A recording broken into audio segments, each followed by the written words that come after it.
selamat pagi pemirsa, apa kabar Anda di hari ini? Senang sekali kami dapat kembali menjumpai Anda dalam Berita Papua pagi ini. Bersama saya Cynthia Delima, sejumlah informasi penting dan menarik telah berhasil dihimpun tim redaksi dan akan kami hadirkan untuk Anda. Berikut 3 di antaranya.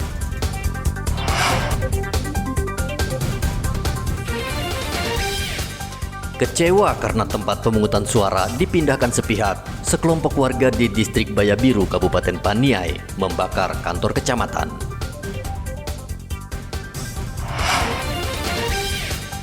Sekelompok warga membakar surat suara karena form C1 KWK dibawa kabur panitia pemilihan distrik di Kabupaten Paniai, Provinsi Papua Tengah.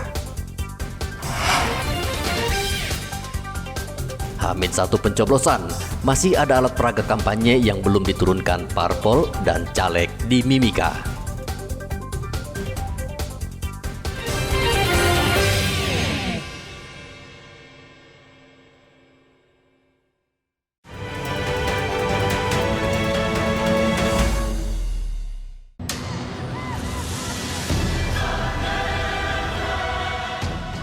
Kantor Kecamatan Bayabiru, Kabupaten Paniai, Provinsi Papua Tengah dibakar massa.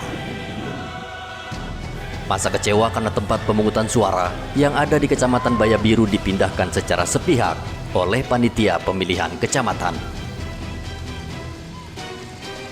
Kapolda Papua Irjen Matius Fakiri memastikan situasi di Bayabiru sudah aman. Namun pihaknya masih terus melakukan pengamanan dan berkoordinasi dengan KPU Paniai agar pencoblosan berjalan lancar. Nah, kejadian di Bayabiru tadi laporan dari Kapolres, ini kan terkait pemilu ya, terkait pemilu. Saya tidak tahu ini ketidakpuasan karena mungkin dia tidak terlibat dalam pemilu atau bagaimana, ini kan yang urusan di KPU Paniai ya. Nah, saya berharap ini tidak berulang. Tempat yang dibakar ini kan tempat yang sudah tidak dipakai lagi ya, tidak dipakai oleh pemerintahan distrik, sehingga ya itu nanti urusan pemerintah Paniai. Nanti kita akan tanya ke Pak Bupati bagaimana, apakah mau dibangun ulang. Nah, terkait dengan pemilu sampai dengan kemarin dibakar, ini kotak suara belum sampai di sana. Jadi tentunya masih aman dan nanti dengan pengawalan dari petugas, ya kita berharap pelaksanaan pemilu tanggal 14 besok kurang lebih 2 hari lagi ini bisa berlangsung dengan baik. Kapolda juga meminta warga tidak terprovokasi dengan isu sesat dan tetap mempercayakan pengamanan serta jalannya pencoblosan ke Komisi Pemilihan Umum. Arthur melaporkan dari Paniai, Papua Tengah.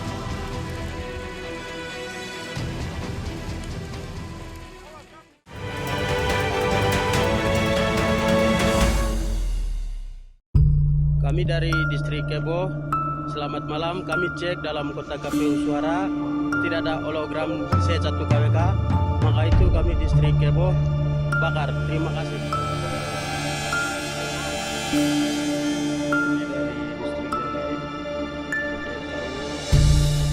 Sekelompok warga di Kabupaten Paniai, Provinsi Papua Tengah membakar surat suara karena kecewa form C1 KWK dibawa kabur panitia pemilihan distrik atau kecamatan. Form C1 KWK sebagai sertifikat hasil dan rincian perhitungan suara di tempat pemungutan suara. Surat suara yang dibakar massa yaitu surat suara yang akan didistribusikan ke 3 distrik yaitu Distrik Kebo, Yagai, dan Muye. Sebelum membakar surat suara, massa terlebih dahulu menyita logistik dan ada yang dibawa ke kantor KPU, namun ada juga yang dibakar. Kapolda Papua Irjen Matius Fakiri mengatakan pihaknya telah mengirim tambahan pasukan sehingga wilayah Paniai dan sekitarnya diperkuat karena sangat rawan. Logistik ini dibawa menuju TPS ke distrik, itu ada terjadi persoalan yang membuat sebenarnya ini menjadi persoalan yang cukup kami prihatin. Namun saya berharap ini tidak berulang terus kejadian ini. Nah, kami sendiri dari Polda Papua saya sudah memerintahkan untuk perkuatan segera merapat ke Paniai, nanti merapat di DIY, kita perkuat di 3 titik ini supaya tidak berulang. Saya sudah mengingatkan para Kapolres yang ada di puncak, yang ada di Intan Jaya yang diduga untuk mulai tingkatkan kewaspadaan. Supaya pada saat hari H besok saya berharap tidak ada lagi kejadian-kejadian yang mengganggu jalannya coblos. Untuk pergeseran logistik sejauh ini Hampir semua kabupaten ini sudah bisa dilaksanakan dengan baik, kecuali kemarin yang ada insiden di Paniai. Memang ada kendala ya, kami kemarin malam juga ada laporan kendala dari dari Waropen, termasuk yang ada di Mambramuraya. Tapi saya sudah berkoordinasi dengan Bapak Pangdam, saya sudah minta KPU Provinsi juga, nanti untuk Bapak segera menyuratin Bapak Pangkogapil, termasuk Bapak Pangdam, untuk meminta bantuan dukungan sarana prasarananya, helikopter untuk cepat bekerja proses untuk besok. Nah, nanti juga itu yang juga teman-teman yang ada di Provinsi Papua Pegunungan. Tentunya ada beberapa waktu itu selalu terjadi. Kami sudah berkoordinasi untuk nanti kita layani. Polda Papua mengantisipasi sejumlah wilayah yang dianggap rawan konflik pemilu, yaitu Kabupaten Paniai, Kabupaten Intan Jaya, Kabupaten Puncak, dan Kabupaten Duga. Arthur melaporkan dari Kabupaten Paniai, Provinsi Papua Tengah. C1 KWK, maka itu kami distrik Kebo bakar. Terima kasih.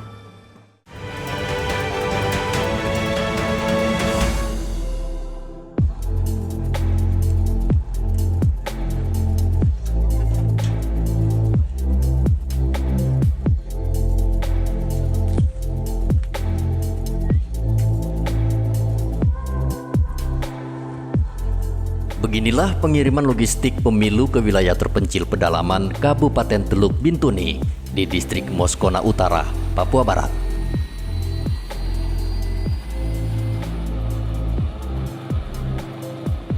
Pengiriman terpaksa menggunakan helikopter dari Mabes TNI karena kedua distrik Moskona Utara dan Moskona Timur tidak bisa dijangkau menggunakan jalan darat karena masih diselimuti hutan belantara.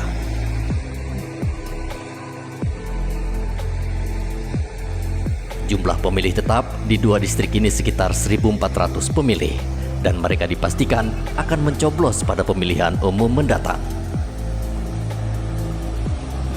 Ini dari Mabes TNI, ini dari TNI AU, jenisnya Super Puma. Super Puma. Ya. Kapasitas Hari ini berapa orang? Ya, Kapasitas berapa orang? kapasitas 8 orang. 8 orang. Dengan barang? Ya, maksimal 8 dengan logistik pemilu yang dimuat. Untuk ketersediaan helikopter ini apakah hanya untuk berangkat saja atau bagaimana? Nanti rencana selesai Pilpres, selesai pencoblosan, kemudian di distrik masing-masing sudah dihimpun logistik, selesai pleno, nanti untuk bawa ke KPUD di Bintuni, nanti dijemputnya. Ya, ini padal turun menuju speed. Ya. Oke. Sementara itu Polres Merauke terus mengawal pendistribusian logistik ke distrik terjauh dan terluar. Logistik terdiri dari kotak suara, bilik suara, surat suara, tinta, dan dokumen pemilu. Seluruhnya harus tiba utuh dan lengkap di dua distrik, yakni Okaba dan distrik Ingguti. Perjalanan ditempuh selama 11 jam menggunakan kapal laut. Namun, aparat kembali mengawal logistik kedua ke distrik Ingguti.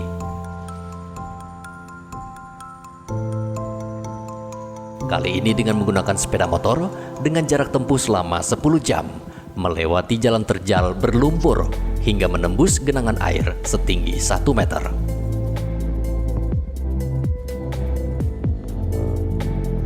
Jalur laut kami tempuh dengan jarak yang cukup jauh, yakni sekitar 11, dengan cuaca yang cukup ekstrim, di mana gelombang agak tinggi, namun kami tetap semangat dan sampai di distrik Okaba.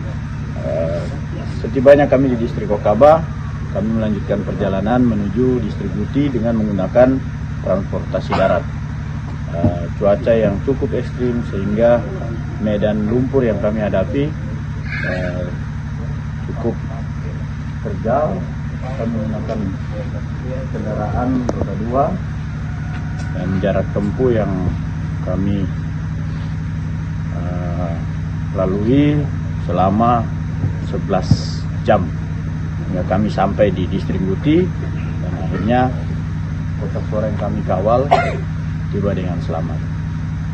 Selanjutnya kami akan bergeser ke TPS-TPS yang sudah ditentukan untuk mengawal kotak suara yang sudah disediakan oleh panitia pemilihan distrik.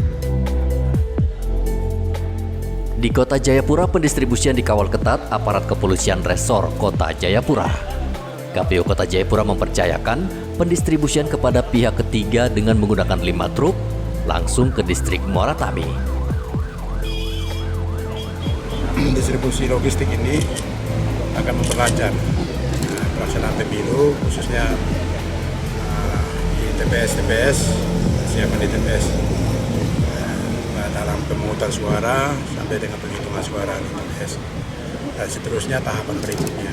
Ya, karena itu sekali lagi saya tentu menyampaikan terima kasih kepada KPU Kota dan juga Ketua KPU Provinsi selaku Korwil untuk Kota Jayapura yang terus melakukan kerja-kerja keras dalam persiapan untuk menuju pelaksanaannya. Ya.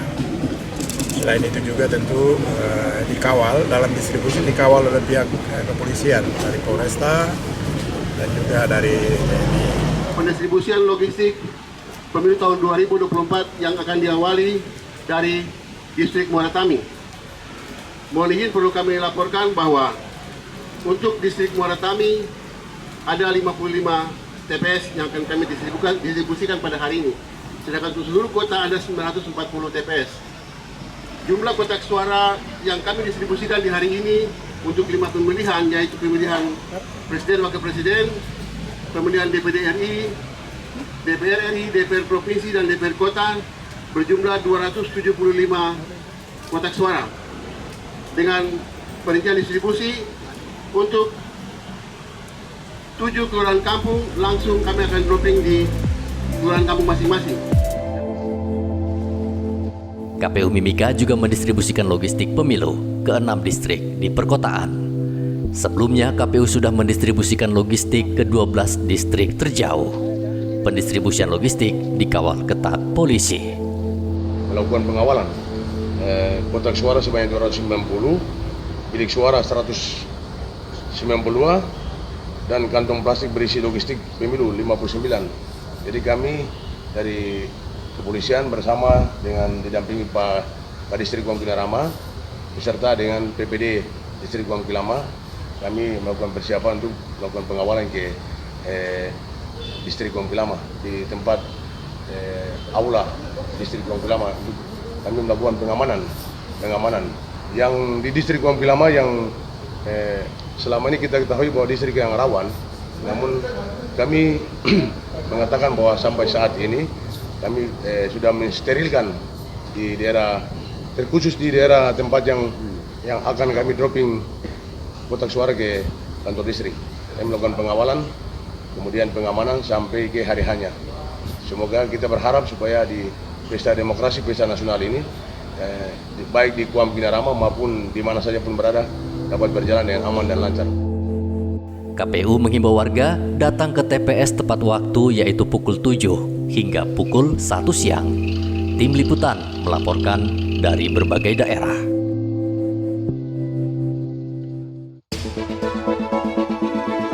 Kita ingin kesulitan ini berubah menjadi kemudahan. Saya komit, saya siap melanjutkan semua strategi untuk menjaga demokrasi berjalan dengan baik.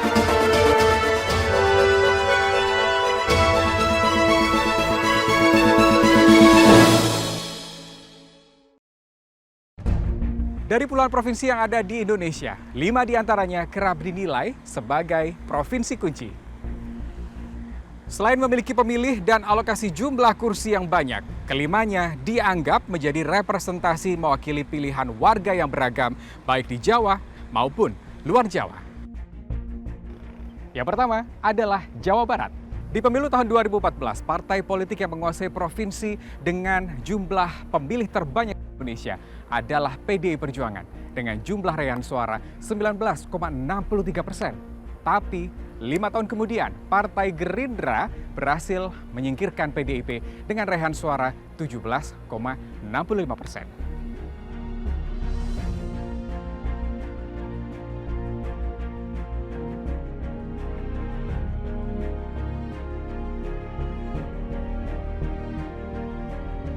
Provinsi dengan jumlah alokasi kursi terbanyak kedua adalah Jawa Timur. Di pemilu 2014, Jatim dikuasai oleh PDI Perjuangan dengan raihan suara 17,91%. Di 2019, ternyata Jawa Timur juga masih merah, bahkan dengan suara lebih banyak, yakni 19,41%.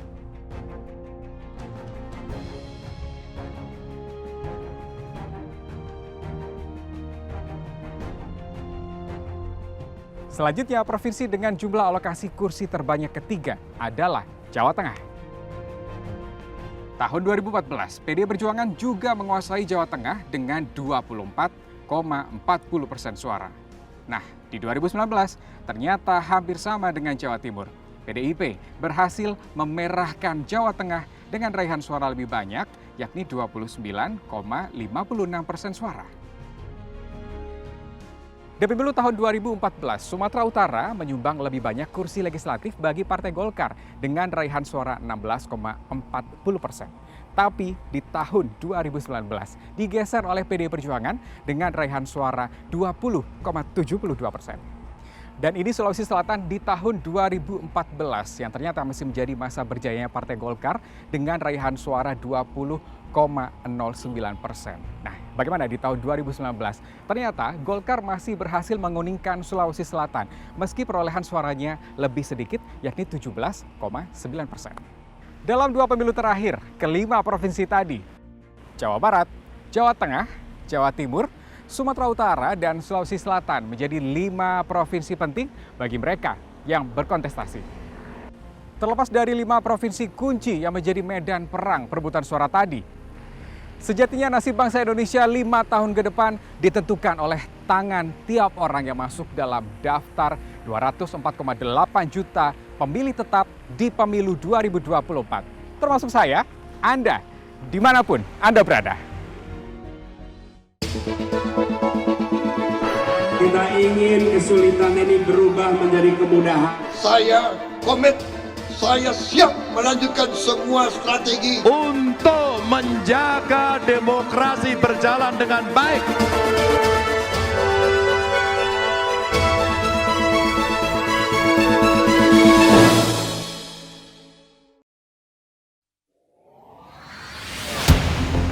Dalam pemilu 2024 kali ini, yang paling menarik adalah prosentase, jumlah, dan usia pemilih.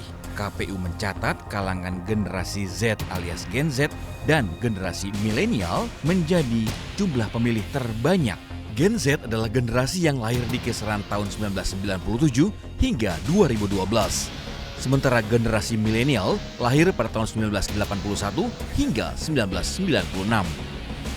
Berdasar data DPT KPU, jumlah pemilih pre-boomer yaitu yang lahir sebelum tahun 1945 sekitar 3,5 juta pemilih. Untuk generasi baby boomers, lahir tahun 1946 hingga 1964 berjumlah lebih dari 28 juta orang. Untuk Gen X yang lahir tahun 1965 hingga 1980, jumlah pemilihnya hampir 57,5 juta pemilih. Paling banyak adalah pemilih dari generasi milenial dengan hampir 68 juta pemilih. Sementara pemilih muda dari Gen Z dengan hampir 47 juta pemilih. Semua pemilih akan memperebutkan 580 kursi DPR RI dari 84 daerah pemilihan. Sementara kursi DPRD provinsi yang diperebutkan berjumlah 2.372 kursi dari 301 daerah pemilihan. Jumlah kursi terbanyak diperebutkan untuk DPRD Kabupaten Kota sebanyak 17.510 kursi dari 2.325 daerah pemilihan. Dari jumlah pemilih tersebut, ternyata tidak semua memberikan pilihan dalam pemilu alias golput. Warga yang golput diidentikan dengan sikap yang apatis, cuek, dan tidak mau terlibat atau tidak mau bertanggung jawab dengan kondisi yang ada. Angka golput di pemilu tahun 2014 tercatat tinggi dengan persentase 30% pemilih sebagai golput. Angka ini menurun menjadi 18% pada pemilu 2019 dengan 34 juta pemilih. Kita berharap angka golput akan semakin turun. Partisipasi warga sebagai pemilih adalah bagian dari tanggung jawab menentukan nasib bangsa 5 tahun ke depan. Tim Liputan melaporkan.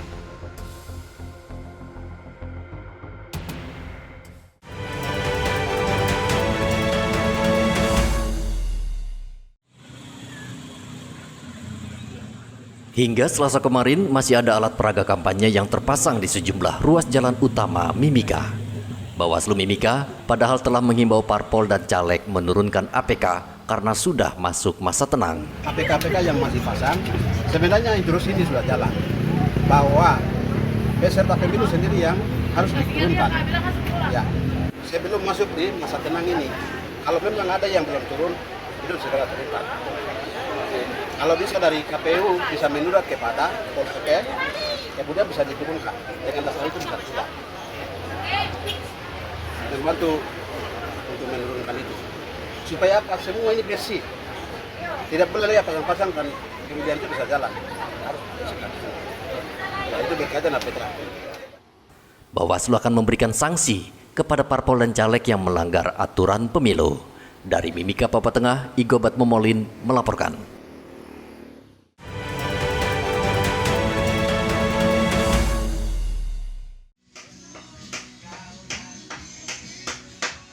Sejumlah warga dan anggota KPPS mulai membuat TPS di beberapa kawasan di Merauke. Walaupun KPU sudah mengimbau agar TPS berada di dalam gedung untuk menghindari cuaca hujan, namun dari hasil pemantauan ada sejumlah TPS yang dibuat menggunakan tenda atau terop karena tidak ada gedung atau bangunan di sekitarnya. Seperti TPS 12 di Jalan Tidore Merauke, Kelurahan Seringgujaya. Warga dan anggota KPPS membangun TPS di luar ruangan. Di TPS ini ada 233 pemilih dan undangan untuk mencoblos sudah dikirim ke pemilih. Di sini adalah TPS 12, lokasinya di Jalan Tidore, Kelurahan Seringgujaya, Provinsi Papua Selatan. Untuk jumlah DPT yang kami terima dari PPS atau dari kelurahan berjumlah 235 pemilih. Untuk saat ini proses pembagian atau penyampaian undangan kepada para pemilih sementara masih berlangsung dan kita usahakan mudah-mudahan hasilnya maksimal untuk datang memilih di TPS kami pada tanggal 14 di hari Rabu. Nah, ini rampungnya kapan Pak rencana rampung untuk persiapan TPS ini? Untuk rampungnya Pak, rencananya sebentar malam selesai. Sudah rampung ya, berarti tanggal 14 sudah bisa digunakan Pak ya? Siap. Sementara untuk TPS 30 di Kelurahan Kelapa Lima Merauke juga dibangun dengan tenda atau terop. Di TPS ini terdapat 260 warga yang siap memilih pada hari ini. Muhammad Ridwan melaporkan dari Merauke, Papua Selatan.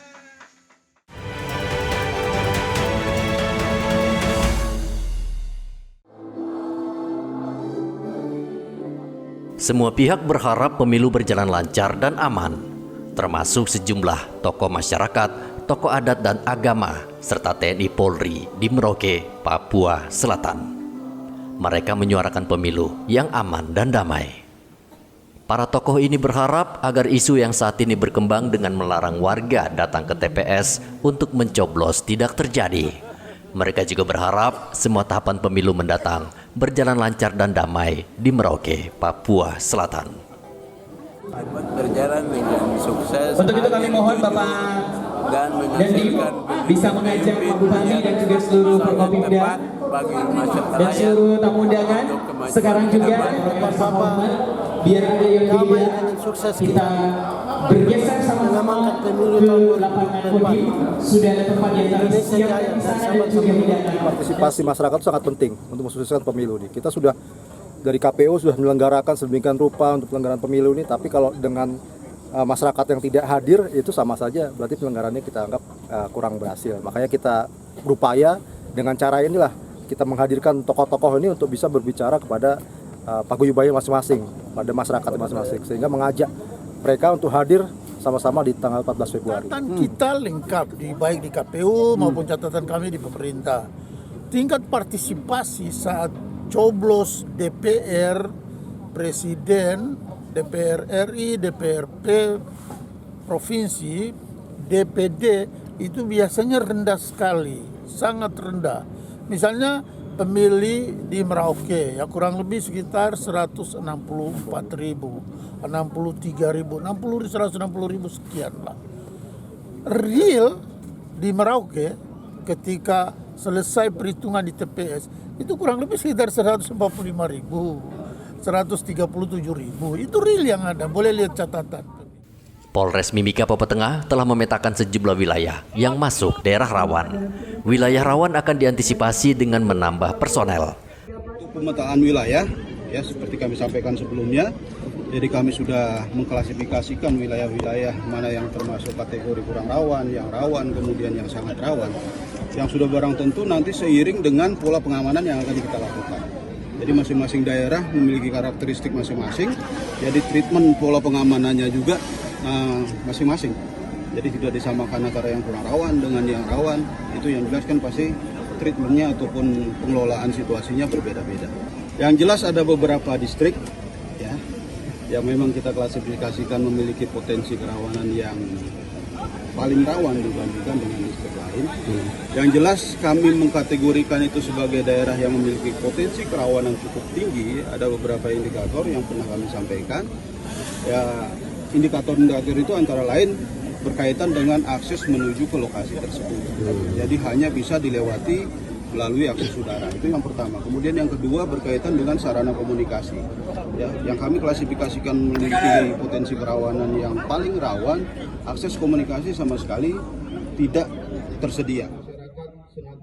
Warga diminta membantu polisi agar pencoblosan dan penghitungan berjalan lancar. Muhammad Ridwan dan Igobat Momolin melaporkan dari Merauke dan Mimika.